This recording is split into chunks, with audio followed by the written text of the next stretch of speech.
सबसे पहले तो यहाँ आए हुए मीडिया के तमाम साथियों का बहुत शुक्रिया अदा करता हूँ। मेरी ख्वाहिश थी कि मीडिया के साथियों से मुलाकात हो और ख़ास तौर से मीडिया के वो साथी जिन्होंने मेन स्ट्रीम मीडिया से हट करके अपनी एक दुनिया बनाई, अपने फॉलोअर्स बनाए और अच्छी पत्रकारिता की, अच्छी सहाफ़त की। मैं उनसे मुलाकात करना चाहता था, तो आज आपके सामने हूँ। तेलंगाना में स्टेट इलेक्शंस चल रहे हैं, आपको पता है 5 सूबों के इलेक्शन हैं, जिसमें 3 सूबों के इलेक्शन हो चुके हैं। अब तेलंगाना और राजस्थान का इलेक्शन बाकी है। राजस्थान का इलेक्शन 25 तारीख को और तेलंगाना का इलेक्शन 30 तारीख को है।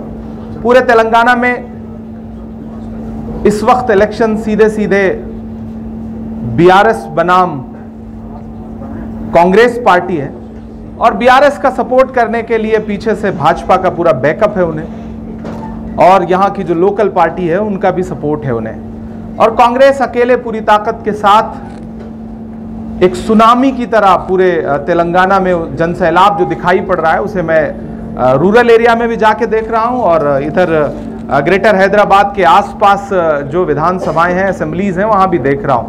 कांग्रेस की जो गारंटीज हैं उनमें लोगों का भरोसा इस कदर है कि खास तौर से खवातीन जिस शिद्दत के साथ रेवंत रेड्डी की सभाओं में, राहुल गांधी जी की सभाओं में, प्रियंका गांधी जी की सभाओं में, खरगे साहब की सभाओं में, और ख़ुद मैं भी जहां जा रहा हूं वहां जिस तरह से उमड़ के आ रहे हैं लोग, और ख़ास तौर से अक़लियतों के भी लोग जिस तरह से उमड़ के आ रहे हैं, वो ये जता रहा है कि पूरे तेलंगाना में कांग्रेस पार्टी क्लीन स्वीप करने जा रही है, क्लियर मेजॉरिटी के साथ सरकार बनाने जा रही है। टीआरएस गवर्नमेंट जो अब बीआरएस हो गई है, उसके 10 साल का जो एंटी इनकम्बेंसी है और जो झूठ है केसीआर साहब का, वो आवाम के सामने है और अब आवाम उस 10 साला झूठ का बदला लेने के मूड में है। और मुझे पूरा यकीन है कि 30 तारीख को जब तेलंगाना की आवाम ईवीएम की कतारों में खड़ी होगी तो केसीआर साहब के जो तमाम झूठ हैं, 12% रिजर्वेशन का झूठ, शादी मुबारक का झूठ, डबल बेडरूम का झूठ, और साथ ही साथ मुल्क की सेकुलरिज्म को बचाने के लिए, तेलंगाना की सेकुलरिज्म को बचाने के लिए बीजेपी से अलग रहने का जो एक झूठ था उनका, उस झूठ के खिलाफ जाकर के वोट करेगी, मुझे पूरा यकीन है। अब मैं बहुत मुतमईन हूं, चूंकि मैं पूरे तेलंगाना में लगातार आवाम के बीच में जा रहा हूं, इसलिए पूरी मुतमईनी से ये कह सकता हूं कि तेलंगाना में कांग्रेस पार्टी सरकार बनाने जा रही है। मेरे पास जो बात है मैं वो कह रहा हूं। बाकी आपके सवाल जो हैं वो आए तो मुझे अच्छा लगेगा। मैं आपके तमाम मीडिया के साथियों के सवाल जो है वो आमंत्रित करता हूं। आपके सवालों का इंतजार है। कांग्रेस पार्टी पुराने शहर के इलाके में 90% मुसलमान हैं, वहाँ गैर कौम के हमारे भाई को ले जाके डाले, क्यों लड़ने वालों को वहाँ पर टिकट देंगे? आपके 2 सवाल हैं। पहला सवाल ये कि क्या बीआरएस भारतीय जनता पार्टी को सपोर्ट कर रही है? हाँ, सपोर्ट कर रही है। ट्रिपल तलाक से लेकर के प्रेसिडेंट के इलेक्शन से लेकर के वाइस प्रेसिडेंट के इलेक्शन से लेकर के, मैं पार्लियामेंट का मेंबर हूं। मैंने वहां देखा है कि जब भी कोई ज़रूरी बिल होता है तब बीआरएस भारतीय जनता पार्टी को या तो सपोर्ट करती है, उनके सपोर्ट में वोट करती है, या फिर वॉकआउट कर जाती है। वॉकआउट का मतलब भी सपोर्ट करना ही होता है। दूसरी बात, आज तक पिछले 9 साल में भारतीय जनता पार्टी के सेंट्रल गवर्नमेंट ने ईडी, सीबीआई, इनकम टैक्स पूरी अपोजिशन पार्टीज पे छोड़ रखा है, लेकिन बीआरएस इससे अछूती है, एमआईएम इससे अछूती है। यह रिश्ता क्या कहलाता है? जिस जुर्म में मनीष सिसोदिया पिछले 6 महीने से, संजय सिंह पिछले 1.5 महीने से जेल काट रहे हैं, उस जुर्म के जो असली सूत्रधार हैं उनको पूछताछ के लिए भी नहीं बुलाया जा रहा है। तो यह रिश्ता क्या कहलाता है? पहली बात। दूसरा, आपका सवाल है कि अक़लियतों को टिकट क्यों नहीं दे रही है कांग्रेस पार्टी? कांग्रेस पार्टी ने अक़लियतों को टिकट दिया है। टिकट देने के लिए बहुत सारी चीज़ें देखी जाती हैं, विनिंग सिचुएशन देखी जाती है, कैंडिडेट देखा जाता है, और हमने कोशिश की है कि हम ज़्यादातर ऐसी जगहों पर टिकट दें जहां कैंडिडेट जीत करके असेंबली में पहुंचे, ताकि जीतने वालों का परसेंटेज बढ़ सके। हम इस कोशिश में हैं और हमें पूरा यकीन है कि हम इसमें कामयाब होंगे। और एक बात मैं क्लियर करना चाहता हूं तेलंगाना की आवाम से कि टिकट सिर्फ विधानसभाओं के ही नहीं होते हैं, असेंबली का ही टिकट नहीं होता है, उसके बाद भी टिकट होते हैं, एमएलसी के टिकट होते हैं, राज्यसभा के टिकट होते हैं। तो मुतमईन रहिए, हम यकीन दिलाते हैं तेलंगाना की आवाम को कि राहुल गांधी जी का जो वादा है कि हम हिस्सेदारी के मुताबिक भागीदारी देंगे तो हम आने वाले वक्त में बाकी जो इलेक्शंस आएंगे, जिसे आप एमएलसी का इलेक्शन कहते हैं, जिसे आप राज्यसभा का इलेक्शन कहते हैं, या फिर हुकूमत बनने के बाद जो बहुत सारी पॉलिटिकल अपॉइंटमेंट्स होती हैं, हम उसमें अक़लियत के लोगों को पूरी नुमाइंदगी देंगे, ये यकीन दिला रहे हैं। पिछले राज्यसभा इलेक्शन में एमआईएम ने आपको सपोर्ट किया था, उनके 2 वोटों से आपने सीट हासिल की, फिर आप दोनों के बीच में क्लैशेस क्यों है? बहुत अच्छा सवाल पूछा है। मैंने आज तक इस सवाल पे कभी जवाब नहीं दिया। आज चूंकि मैं हैदराबाद में बैठा हूं तो मैं इसका जवाब दे रहा हूं। महाराष्ट्र के राज्यसभा के इलेक्शन में कांग्रेस पार्टी ने मुझे कैंडिडेट बनाया। आपको बता दूं कि महाराष्ट्र में राज्यसभा का इलेक्शन जीतने के लिए 41 वोटों की जरूरत थी, 41 एमएलएज की जरूरत थी। कांग्रेस पार्टी के पास वहां 44 एमएलएज ऑलरेडी हैं। इमरान प्रतापगढ़ी को 44 वोट अपनी पार्टी के पूरे मिले, जबकि मुझे जरूरत थी 41 वोट की, लेकिन मुझे 44 वोट मिले हैं। मेरी ही पार्टी के 44 के 44 वोट। अब पलट करके आप उनसे पूछिए जो ये दावा करते हैं कि हमने इमरान प्रतापगढ़ी को वोट दिया, उनसे पूछिए कि आपने इमरान प्रतापगढ़ी का नाम लेकर के शिवसेना को वोट दिया या बीजेपी को वोट दिया। सब बात कह रहा हूं कि कांग्रेस पार्टी तेलंगाना में बिना किसी सपोर्ट के क्लियर कट सरकार बनाएगी। हम ऐसी किसी भी पार्टी को अपने साथ नहीं लाएंगे जो छुपे तौर पर, खुले तौर पर आरएसएस और बीजेपी को फायदा पहुंचा रही। सुनते ही आज आपको कहीं कुछ सुनाई पड़ रहा है, कोई नफरत की बात सुनाई पड़ रही है। एक वक्त था जब भाजपा की सरकार थी तो तरबूज तक बेचने के लिए वेंडरों के ठेले पलट दिए जाते थे। आज जब से सरकार बनी है, मैं अक़लियतों से एक बात कहना चाहता हूं, आपके 90% मसाइल उसी दिन हल हो जाते हैं जिस दिन हुकूमत बदल जाती है। आप हुकूमत बदलिए। आपने 2 बार केसीआर को मौका दिया, 1 बार कांग्रेस पार्टी को मौका दीजिए। हमने तेलंगाना बनाया है, इसको संवारेंगे भी हम ही। आप हमें मौका दीजिए।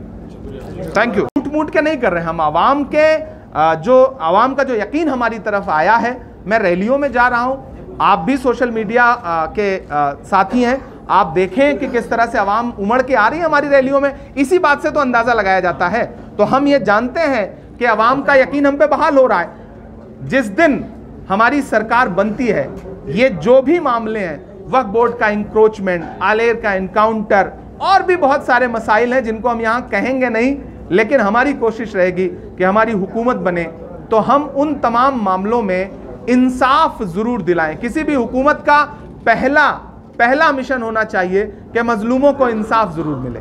कांग्रेस ने अक़लियतों को क्या दिया है और अक़लियतों के साथ नाइंसाफी की है। मैं अक्सर एक बात कहता हूं, वो कांग्रेस पार्टी है जिसने डॉक्टर जाकिर हुसैन को इस देश का राष्ट्रपति बनाया। वो कांग्रेस पार्टी है जिसने फखरुद्दीन अली अहमद साहब को इस देश का राष्ट्रपति बनाया। वो कांग्रेस पार्टी है जिसने ज्ञानी जैल सिंह साहब को इस देश का राष्ट्रपति बनाया। अक़लियत में सिर्फ मुसलमान नहीं आता, सिख, ईसाई, पारसी, बौद्ध, जैन सब आते हैं। वो कांग्रेस पार्टी है जिसने मौलाना आज़ाद को इस देश का पहला एजुकेशन मिनिस्टर बनाया। वो कांग्रेस पार्टी ही है जिसने रफ़ी अहमद किदवई को इस देश का एग्रीकल्चर मिनिस्टर बनाया, सैयदा अनवारा तैमूर को असम का मुख्यमंत्री बनाया, बरकतुल्लाह साहब को राजस्थान का मुख्यमंत्री बनाया, अब्दुल गफूर साहब को बिहार का मुख्यमंत्री बनाया। वो कांग्रेस पार्टी है जिसने अब्दुल रहमान अंतुले को महाराष्ट्र का मुख्यमंत्री बनाया, गुलाम नबी आज़ाद साहब को कश्मीर का मुख्यमंत्री बनाया। वो कांग्रेस पार्टी ही है जिसने सलमान खुर्शीद को सेंट्रल मिनिस्टर बनाया। वो कांग्रेस पार्टी है जिसने, जब लोग आपकी परछाई से दामन बचा रहे थे, तब इमरान प्रतापगढ़ी को 34 साल की उम्र में देश की सबसे बड़ी पार्लियामेंट में, यानी कि अपर हाउस में, राज्यसभा में बिठाया, महाराष्ट्र जैसे स्टेट से। तो यह कहना कि कांग्रेस पार्टी नाइंसाफी करती है, मैं इससे इत्तेफाक नहीं रखता हूं। इस देश में आरएसएस की आइडियोलॉजी के खिलाफ अगर ईमानदारी से कोई एक नेता लड़ रहा है, उस नेता का नाम राहुल गांधी है, और वो पुरजोर तरीके से लड़ रहा है। वो तकरीरें नहीं कर रहा है, वो ग्राउंड पे उतर रहा है नफरत कम करने के लिए। अपने पैर के छालों की परवाह किए बगैर पूरा मुल्क नाप रहा है। यह है उसकी कोशिश।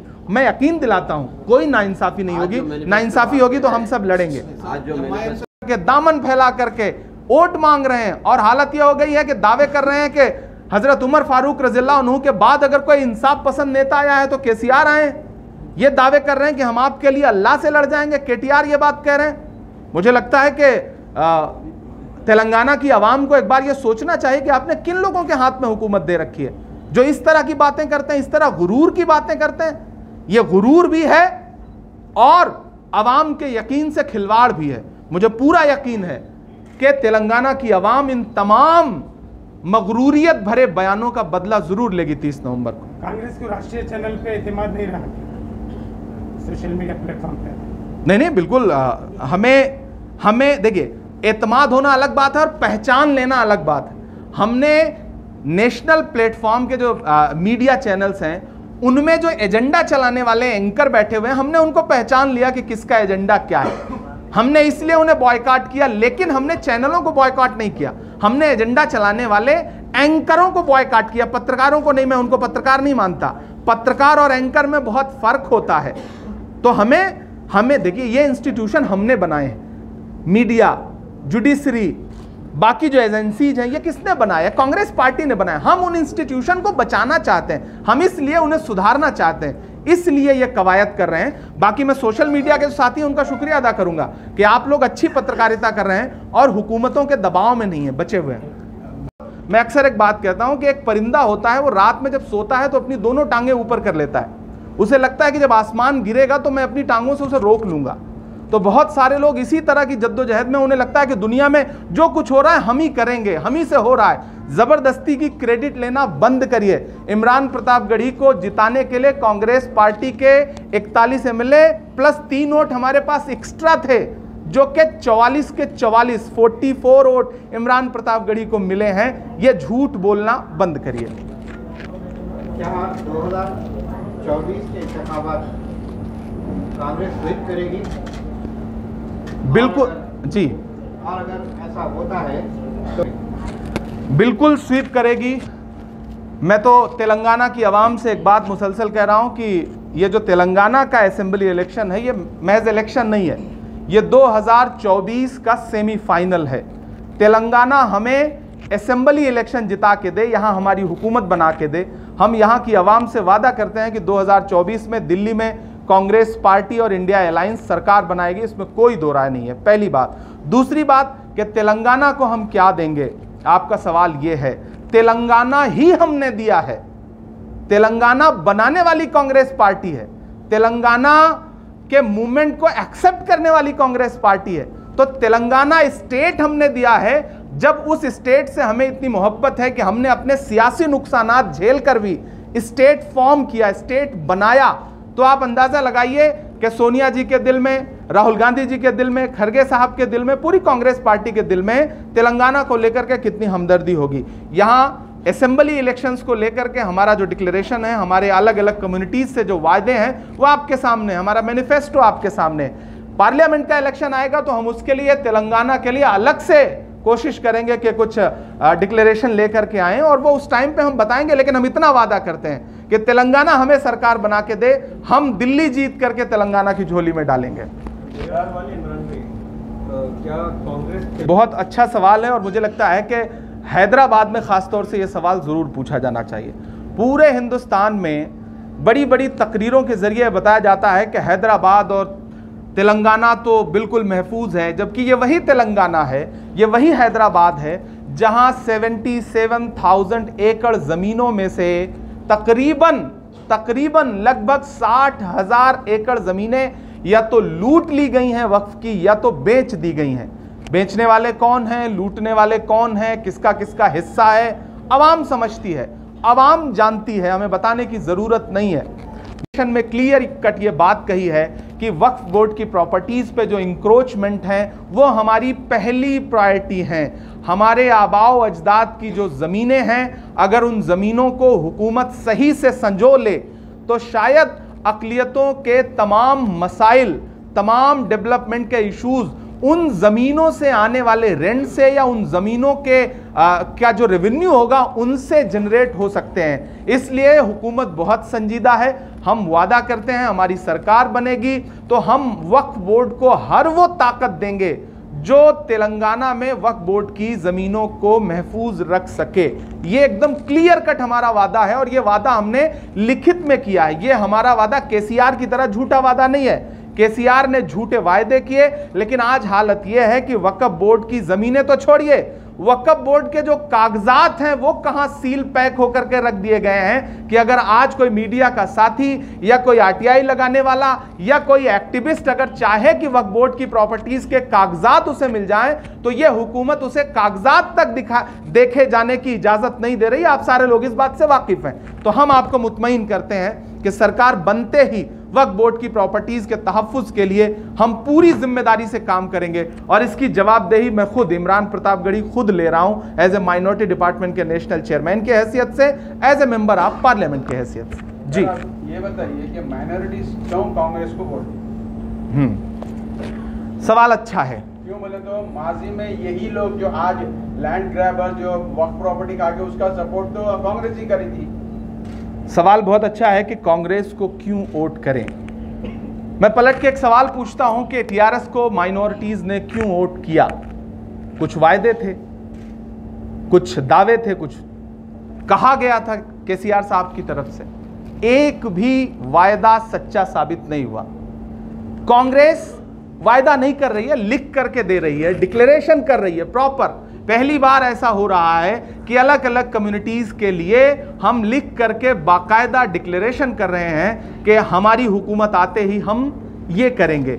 सबसे जरूरी बात, हमें इसलिए अक़लियत के लोग वोट करें कि हम उनसे ये कह रहे हैं कि हम माइनॉरिटीज के एजुकेशनल अपलिफ्टमेंट के लिए हम अलग से योजना लेकर के आ रहे हैं, अलग से स्कीम्स लेकर के आ रहे हैं। पीएचडी से लेकर के हाई स्कूल तक, इंटरमीडिएट तक बच्चों की पढ़ाई के लिए, एमफिल के लिए हम अलग से बच्चों को स्कॉलरशिप देंगे।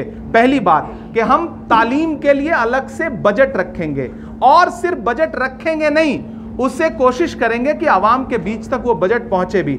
दूसरी बहुत अहम बात कि हमने ये वायदा किया है कि हैदराबाद और तेलंगाना के जो अक़लियत के लोग हैं वो छोटे कारोबार करते हैं, उनको छोटे छोटे फाइनेंस की ज़रूरत है, छोटे छोटे लोन की ज़रूरत है। हम माइनॉरिटीज़ के लिए अलग से एक बोर्ड बना रहे हैं, फाइनेंस कॉरपोरेशन, जिसके ज़रिए हम माइनॉरिटीज़ के लोगों को सब्सिडाइज तरीके से कम इंटरेस्ट पर सरकार की तरफ से उन्हें कोशिश करेंगे कि लोन मुहैया कराएं ताकि वो अपना